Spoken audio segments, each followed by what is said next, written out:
ભરૂચની MK college of commerce ખાતે ગુરુવારે શ્રમ સંયોજકની એક જગ્યા માટેની ભરતી પરીક્ષા મોકૂફ રાખવામાં આવી હતી. નૂતન ગ્રામ્ય વિદ્યાપીઠ થવા આયોજિત આ પરીક્ષામાં OMR સીટ અને પ્રશ્નપત્ર વિતરણમાં વિલંબ થતાં ઉમેદવારોએ વિરોધ નોંધાવ્યો હતો. પરીક્ષા શરૂ થવાના નિર્ધારિત સમય બાદ પણ ઉમેદવારોને OMR સીટ અને પ્રશ્નપત્ર ન મળતા ઉમેદવારોમાં રોષ જોવા મળ્યો હતો. બપોરે 1 વાગ્યાથી 4 વાગ્યા દરમિયાન યોજાનારી પરીક્ષામાં 1:30 વાગ્યા સુધી પણ સામગ્રી ન મળતા ઉમેદવારોએ પરીક્ષા કેન્દ્ર પર જ વિરોધ નોંધાવ્યો હતો. આખરે પરીક્ષા રદ કરવાની જાહેરાત કરવામાં આવી હતી.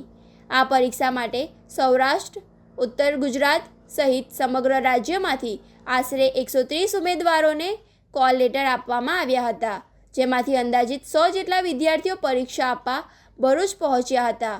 ઉમેદવારોનો રિપોર્ટિંગ સમય સવારે 11 થી 12 વાગ્યાનો હતો, પરંતુ તે 12 વાગ્યે શરૂ થયો હતો. ઉમેદવારોએ આક્ષેપ કર્યો હતો કે ગુજરાતના દૂર દૂરના વિસ્તારોમાંથી ભારે ખર્ચ કરીને પરીક્ષા આપવા આવ્યા હોવા છતાં પરીક્ષા સંચાલકોની બેદરકારીના કારણે તેમનો કિંમતી સમય અને નાણાં બંને બરબાદ થયા છે. કેટલાક ઉમેદવારોએ ગેરવ્યવસ્થા અને પેપર લીક થવાની શંકા પણ વ્યક્ત કરી હતી. તેમણે આગામી પરીક્ષા વખતે આવવા જવાનો ખર્ચ પણ સંચાલક મંડળે ચૂકવવાની માંગ કરી હતી.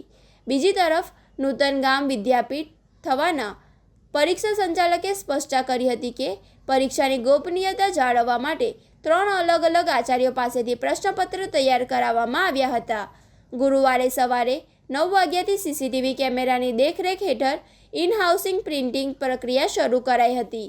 આશરે 102 કોલ લેટરના આધારે પ્રશ્નપત્રના પ્રિન્ટિંગમાં સમય લાગતા પરીક્ષા શરૂ કરવામાં વિલંબ થયો હતો.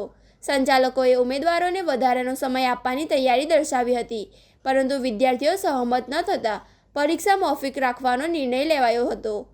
સંચાલકોએ પેપર લીકના તમામ આક્ષેપોને ફગાવી દઈને સમગ્ર ઘટનાના CCTV ફૂટેજ ઉચ્ચ શિક્ષણ કમિશનરને મોકલવાની ખાતરી આપી હતી. હોબાળાની જાણ થતાં જ સ્થાનિક પોલીસ પણ સ્થળ પર પહોંચી હતી. જોકે પોલીસ સંચાલકો અને ઉમેદવારોની હાજરીમાં પ્રશ્નપત્ર સીલ કરી તેના પર સહીઓ લેવામાં આવી હતી, જેથી કોઈપણ પ્રકારની ગેરરીતિ અંગે વિવાદ ન સર્જાય. સંચાલક મંડળે જાહેરાત કરી છે કે ઉમેદવારો પાસેથી વસૂલ કરાયેલી પરીક્ષાની ફી પરત કરવામાં આવશે. સાથે જ નવી તારીખ જાહેર કરીને નવા પ્રશ્નપત્ર ફરીથી પરીક્ષા લેવામાં આવશે અને ઉમેદવારોને નવા કોલ લેટર મોકલવામાં આવશે. આ સમગ્ર ઘટનાએ ભરતી પરીક્ષાઓમાં આયોજન અને વ્યવસ્થાને લઈને અનેક સવાલો ઊભા કર્યા છે. રોજગારીની આશાએ દૂર દૂરથી ખર્ચ કરીને પહોંચતા ઉમેદવારોને આવી પરિસ્થિતિનો સામનો કરવો પડે તે તંત્રની કામગીરી સામે ગંભીર પ્રશ્નાર્થ ઊભો કરે છે. નૂતન ગામ વિદ્યાપીઠની અંદર એક સમસંયોજકની ભરતી સરકાર તરફથી આપણને આપવામાં આવી હતી. હવે એ ભરતી સમિતિ બની પછી મંડળ કેળવણી મંડળ અમારું જે છે એને હું પ્રતિનિધિ અને પછી સરકારી પ્રતિનિધિ, અન્ય કોલેજના પ્રતિનિધિને એ સમિતિ બની અને સમિતિ થકી આ બધો પ્રોસિજર થાય છે. કોઈ એક વ્યક્તિથી થતો નથી. બરાબર. આજે 102 કોલ લેટર મોકલ્યા હતા. કેટલા છોકરા છે?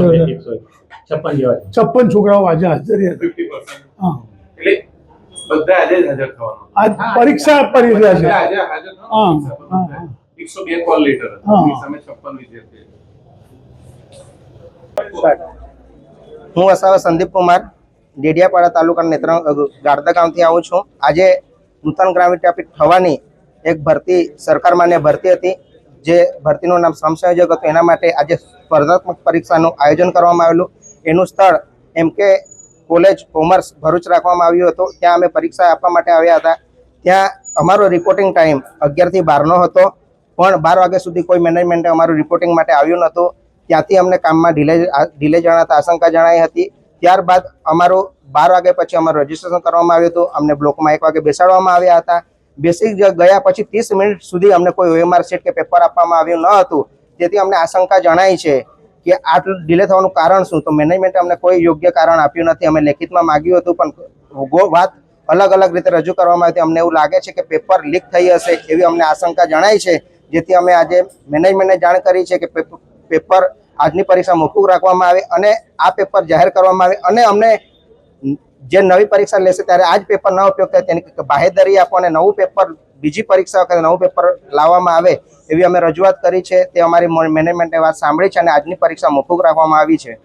મેનેજમેન્ટ દ્વારા કયા બહાના કરવામાં આવે? મેનેજમેન્ટ દ્વારા અમને અલગ અલગ વાતો કરવામાં આવે છે. ઘણી વાર કે પેકિંગનું કામ ચાલતું હતું, પ્રેસિંગનું કામ હતું, સીલનું કામ હતું, વહીવટી કામના લીધે કારણે લેટ આવા ઘણા અન્ય અલગ અલગ જવાબ આપવામાં આવે છે. તે અમને જવાબ યોગ્ય લાગ્યા નથી, જેથી અમે પરીક્ષા મોકૂફ રાખવા માટે રજૂઆત કરી હતી.